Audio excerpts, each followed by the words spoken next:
This might sound dramatic, but the housing crisis that we're dealing with right now with affordability is going to have drastic impacts on families 30 years from now. What I mean by this, it's going to tear families apart because we're going to see, parents with young kids today. What are their kids going to buy a house tomorrow? What are they going to be able to afford? Probably just a condo. But what happens when those kids get to that age where they can actually, get married and have kids? Where are they going to live? They can't afford to live where they grew up and where you are, right?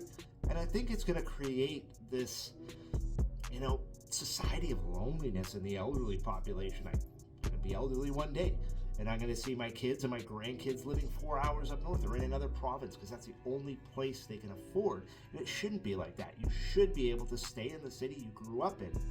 And that's why I kind of push back a little bit when people are talking about don't build on anything outside of the city, don't touch, land. I understand that. We don't want to destroy land. We don't want to destroy farmland. But we have to keep up with the supply. We have to be able to keep families together because that's what made this country great to begin with.